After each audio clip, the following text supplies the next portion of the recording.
Guys alpha beta gamma ये सारी चीज हमने अलजेब्रा ज्योमेट्री में बचपन में पढ़ी थी, राइट? अभी आपके कुछ काम आ रहा है? नहीं। 17 का टेबल अगर मैं आपको बिना कैलकुलेटर यूज किए मैं आपको उसे याद करने बोलूं, क्या आप उसे याद कर पाओगे? नहीं। ये जो कुछ ऐसे सवाल है ना गाइज इंडियन एजुकेशन सिस्टम को लेकर, वो हमेशा हमारे दिमाग में आते रहते हैं।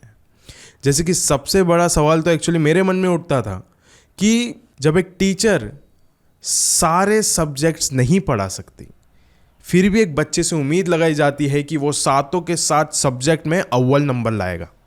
क्यों? अगर आप नहीं पढ़ा पा रहे हो, सारे सब्जेक्ट्स एकदम मास्टर नहीं कर पा रहे हो, फिर भी आप एक छोटे से बच्चे से कैसे ये उम्मीद लगा सकते हो जिसका तो दिमाग जस्ट अभी अभी उबला है? एंड गाइस, इससे भी ज़्यादा सीरियस सवाल तो ये है कि क्या इंडियन एजुकेशन सिस्टम जानबूझ के एक चतुर पैदा करना चाहता है जबकि हमारे देश को रेंचो की ज़रूरत है? एंड गाइस, इन्हीं कुछ सवालों के वजह से आज इस वीडियो में इंडियन एजुकेशन सिस्टम पूरी तरीके से एक्सपोज होने वाला है।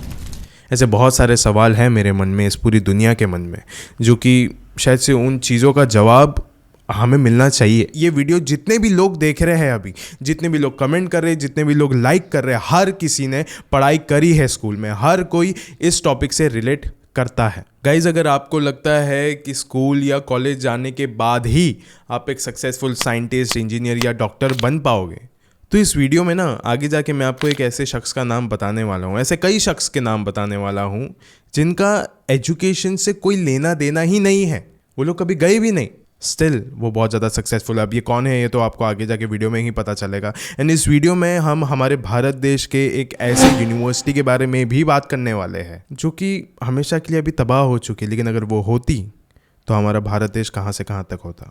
एंड आपको आज इसका पूरा इतिहास जानने मिलेगा। अब ये वीडियो शुरू करने से पहले ऐसे ही और horror, mysterious and historical videos देखने के लिए सब्सक्राइब कर दीजिए इस चैनल को। एंड गाइस, प्लीज़ कर दीजिए चैनल को सब्सक्राइब, क्योंकि हम लोग बहुत करीब है अभी 5 लाख सब्सक्राइबर्स के, तो प्लीज़ थोड़ी मदद हो जाएगी। एंड ऑल्सो बहुत सारे ऐसे लोग हैं जो अभी ये वाला वीडियो देख रहे हैं लेकिन उन्होंने सब्सक्राइब नहीं किया है, तो प्लीज़ कर दीजिए। अब ये कहानी शुरू होती है। एंड गाइस, ये इंडियन एजुकेशन सिस्टम ऐसा क्यों है वो मैं आज आपको इस वीडियो में 4 पार्ट्स में बताऊंगा, जिसके अंदर आपको पता चलेगा हमारे देश में एक इंडियन एजुकेशन माफिया भी एग्जिस्ट करता है। ये पूरी तरीके से जान लेने के बाद ना गाइस, आप Indian education schools and college को ना एक उसी पुरानी नज़रिए से नहीं देख पाओगे, आपकी नज़रिया ही एकदम पूरी तरीके से बदल जाएगा। Part 1, education system is the next divide and rule policy. आज इंडिया के अंदर आपको 3 मेजर बोर्ड्स दिखेंगे, CBSE, IBSE एंड SSC। इन तीनों बोर्ड से बच्चे लोग अपनी पढ़ाई करके अपनी ज़िंदगी को आगे लीड कर सकते हैं, लेकिन असली डिस्क्रिमिनेशन, असली डिवाइड एंड रूल पॉलिसी यहीं से बनाया गया है। वो कैसे, मैं आपको बताता हूँ। जैसे ही बच्चों का बोर्ड हो जाएगा, कॉलेज ख़त्म, ग्रेजुएशन फिनिश, तो सबसे पहले जॉब इंटरव्यू के दौरान ये देखा जाएगा कि आप कौन से बोर्ड से पास आउट हो। कहीं ऐसा तो नहीं है कि आप हिंदी मीडियम से पास आउट हो, कहीं ऐसा तो नहीं है कि आप मराठी मीडियम से पास आउट हो, कहीं ऐसा तो नहीं है कि आप छोटे मोटे किसी स्कूल से पास आउट हो। ये देखा जाता है कि आपको SSC होना चाहिए, या फिर अगर आप इंटरनेशनल से हुए तभी तो आपको एक बहुत ही ज़्यादा ऊंचे दर्जे का डेजिग्नेशन दिया जाएगा इन द जॉब। मतलब आप समझ रहे हो, इसमें बच्चों की कोई गलती नहीं है, उनकी हालात की गलती है कि वो उतना अफोर्ड नहीं कर पाए, लेकिन फिर भी डिस्क्रिमिनेशन यहाँ पे हो रहा है सबके सामने, लेकिन कोई कुछ कर नहीं रहा है। गाइस, ये बातें करनी बहुत ही ज़्यादा कंट्रोवर्शियल है, लेकिन क्योंकि मैं भी जानता हूँ कि बहुत सारे ऐसे टीचर्स हैं जो कि अपने बच्चों के पीछे बहुत ही ज़्यादा मेहनत करते उनको अव्वल नंबर लाने के लिए। लेकिन गाइस, स्टिल ये जो वीडियो है इसका मेन मोटिव टीचर्स को एक्सपोज करना नहीं है, उस माफिया को एक्सपोज करना है जो कि इस एजुकेशन सिस्टम के पीछे पड़ा हुआ है और सिर्फ अपनी जेबें भरने की हवस पे जी रहा है। लेकिन इससे पहले मैं आपको ऑलरेडी एक बात बताना चाहता हूं कि ये जो बोर्ड सिस्टम को हटाने की तैयारी है ये ऑलरेडी हो चुकी है।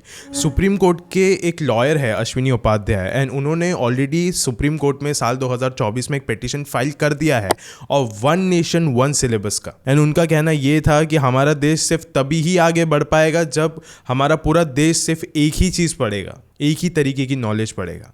एंड गाइस, अगर इस वक्त अगर हम पॉलिटिक्स को अलग भी रखें तो ये कोई गलत बात नहीं है, बहुत ही ज़्यादा एकदम करेक्ट बात है, ये चीज़ होनी ही चाहिए। This will be very very much like it would be perfect for India कि इस समय अगर ये बदलाव आ जाए so it would be perfect. लेकिन एक चीज़ है जो इसे रोक सकता है और वो है इंडियन एजुकेशन माफिया।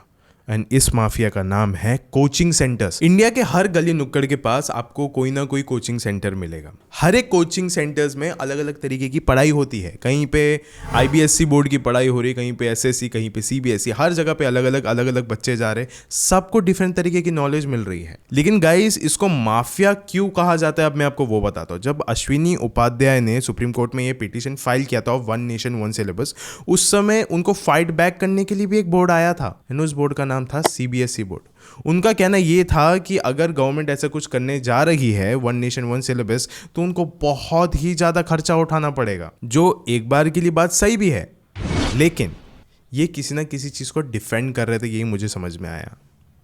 ये डिफेंड कर रहे थे इंडियन कोचिंग सिस्टम को, क्योंकि गाइस कोचिंग सेंटर्स एक ऐसी जगह है जिनके पास एक USP होती है कि हम इस चीज में मास्टर हैं, ठीक है। एंड गाइस, वहीं पे दूसरी जगह पे एक चीज ध्यान से सोचिए कि कोचिंग सेंटर्स में कौन जाता है।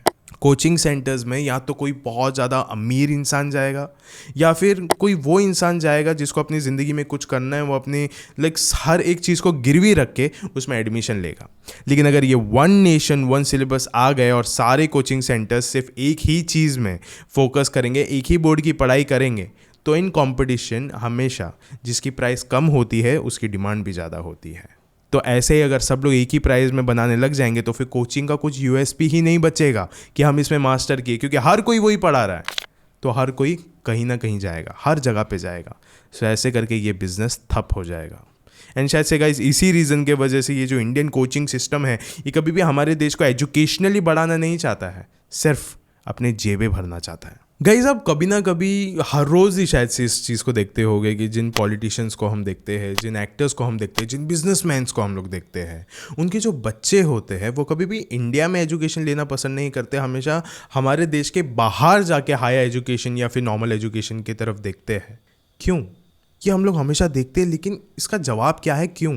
गाइस, इसमें गलती ना हम लोगों की नहीं है, ये हमारे माइंड की गलती है, क्योंकि हमको ना हमेशा से दिखाया गया है ये वाली चीज़ कि इंडिया में कभी भी कुछ सही नहीं है, हमेशा आपको एजुकेशन लेना है तो बाहर का लेना है। इसके लिए मैं आपको एक स्टडी बताना चाहूँगा कि इंडिया के बच्चे लोग बाहर एक रेशियो में जाते हैं, 7 लाख स्टूडेंट्स जाते हैं हर साल इंडिया से बाहर, और बाहर से इंडिया में कितने आते हैं? सिर्फ 40,000।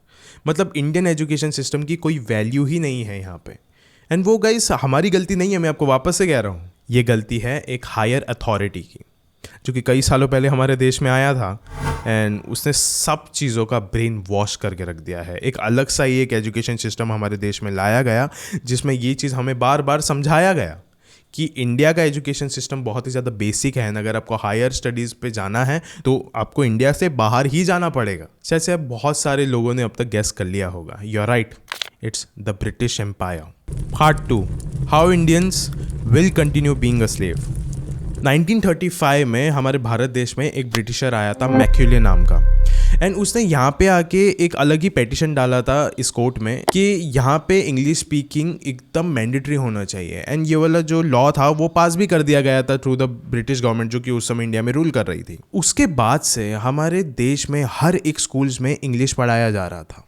उसका मेन मोटिव ये था कि हमको इंडियन एजुकेशन सिस्टम, जो कि एंशिएंट एजुकेशन सिस्टम है, जो कि नालंदा से आ रहा है, उसको हमें थोड़ा एक पॉज करना है, उसको हमको ब्रेक डाउन करना है, और सिर्फ ब्रिटिश ने जो भी ऐसा बनाया हुआ एक मैट्रिक्स वाला एक जो एजुकेशन सिस्टम जो बनाया है, जो हमारे भारत देश के बच्चे हैं सिर्फ वही पढ़े। क्योंकि गाइस अभी आप भी जानते हो कि ब्रिटिशर एक अलग ही सोच रखते थे कि उनको सिर्फ और सिर्फ स्लेव्स की ज़रूरत है, किसी ब्रिलियंट माइंड की ज़रूरत नहीं है, क्योंकि वो ब्रिलियंट माइंड्स अपने देश से ही इंपोर्ट करते थे हमारे भारत देश में। सो गाइस, अब मैं आपको एक बात बताना चाहता हूँ कि अगर अभी भी हम वही एंशिएंट टीचिंग अगर हम लेते थे तो गाइज आज भी हमारा देश एक सोने की चिड़िया ही कहलाता था। एंड गाइज आप तो जानते ही होंगे कि हमारा देश one of the most youngest country में से भी एक है, लेकिन फिर भी हमारे देश में अनएम्प्लॉयमेंट तेजी से बढ़ रहा है। एंड गाइज वो ही सबके टेंशन में हमारे देश के जो स्टूडेंट्स हैं अभी बहुत ज़्यादा प्रेशर ले रहे हैं, जो कि आज से 20-25 साल पहले प्रेशर नहीं हुआ करता था, वो आज के समय में है। क्योंकि अनएम्प्लॉयमेंट इतने तेज़ी से हो रहा है, माँ बाप भी बच्चों पर प्रेशर डाल रहे हैं कि अच्छे से नहीं पढ़ाई करोगे तो जॉब नहीं मिलेगा। क्योंकि गाइज जॉब बचे ही नहीं है हमारे देश में, बिल्कुल भी नहीं है। अरे कमाओगे कितना उस जंगल में? 5 साल बाद जब अपने दोस्तों को गाड़ी खरीदते, अपना घर बनाते देखोगे तो अपने आप को कोसोगे। अरे हंसेंगे लोग। सो गाइस, आज के समय में आप एक चीज़ अच्छे से समझ जाइए कि आज के समय में साल 2024 में नॉलेज नहीं बट रहा है एजुकेशन के ज़रिए, सिर्फ और सिर्फ स्ट्रेस बट रहा है।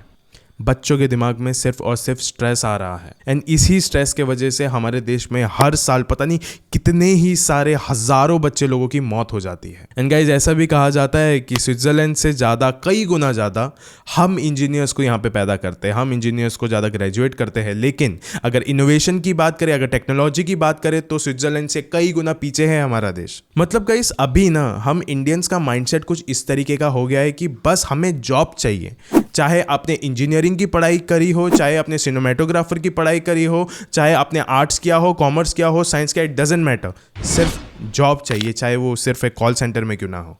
सिर्फ मुझे जॉब चाहिए, उससे ही मुझे सेटिस्फैक्शन मिल जाएगा, because I know there is no employment in this country. India की फेल्ड एजुकेशन सिस्टम का सबसे बड़ा एग्जाम्पल 2024 का ओलंपिक्स भी है।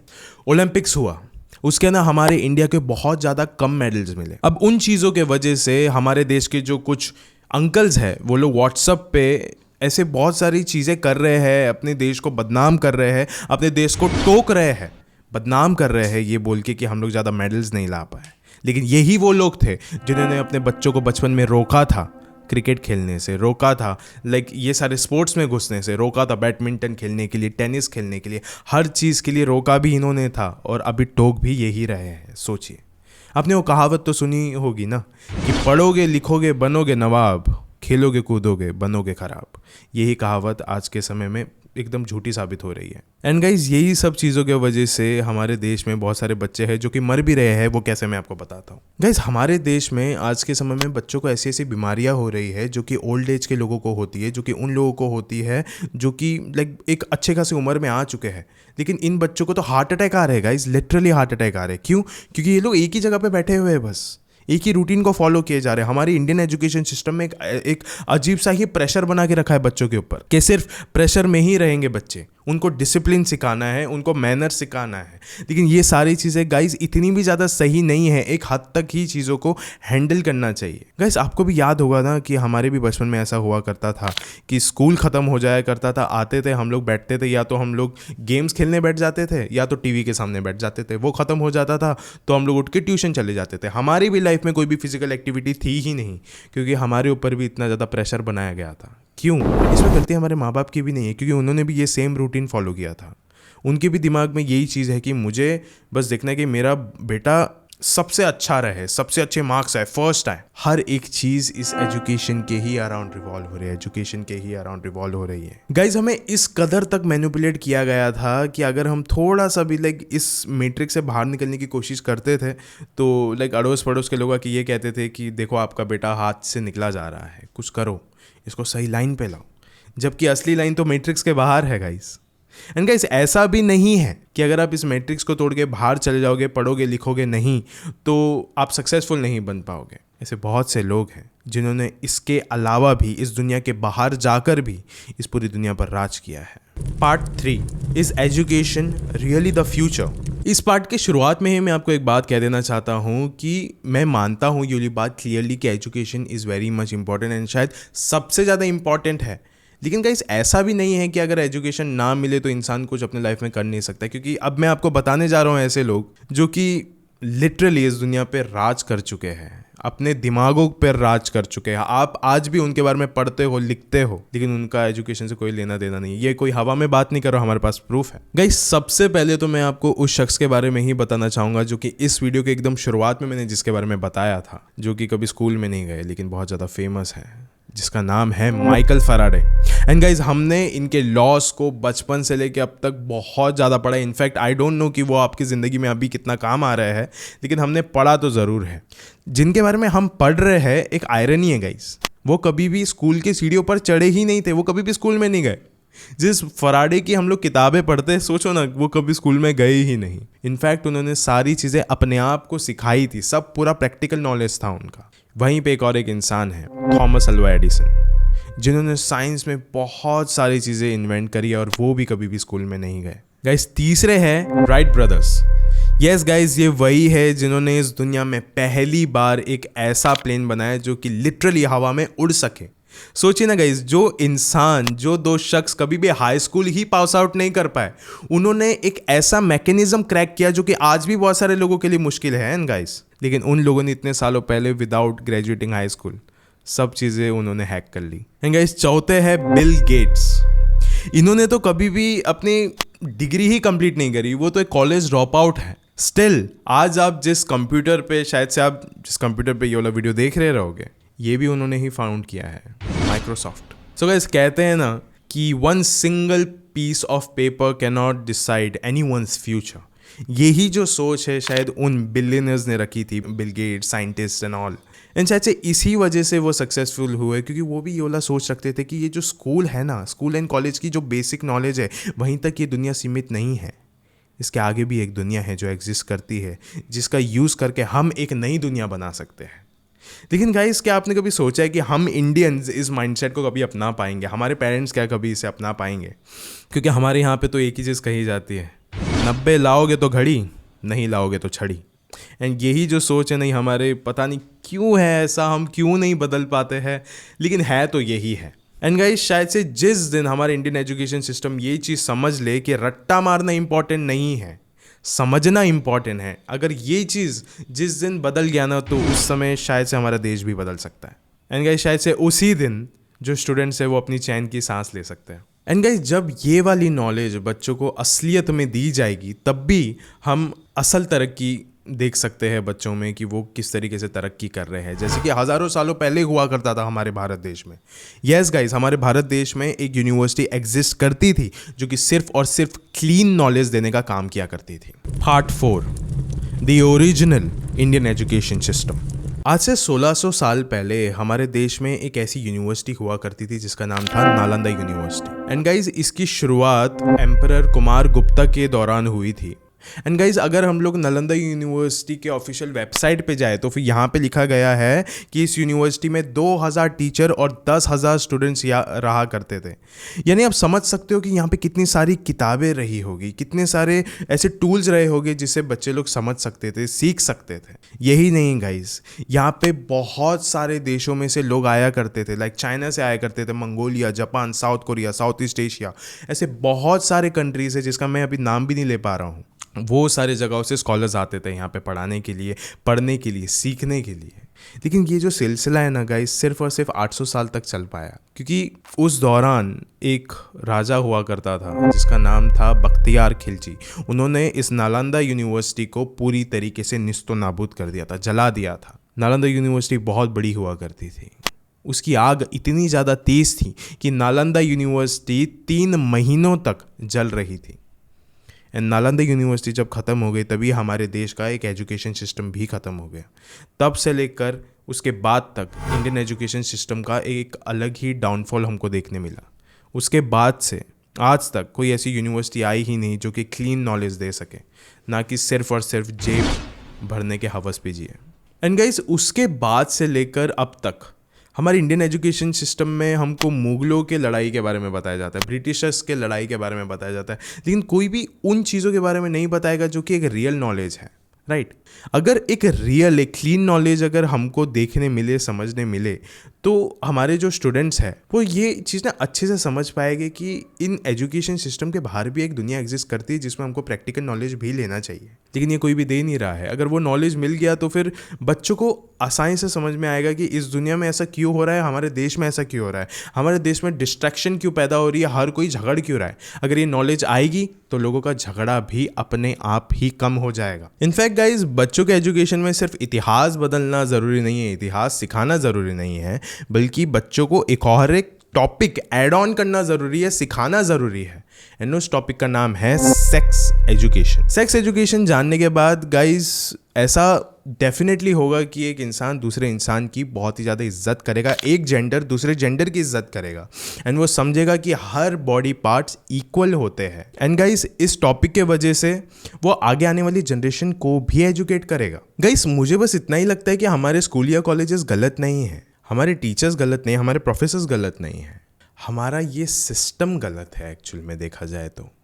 क्योंकि गाइज, मुझे ऐसा लगता है कि कोई एक बच्चा भी, एक इंसान भी बदलाव ला सकता है, एंड आई गेस कि उसे लाने की अभी ज़रूरत हो गई है। It is high time now.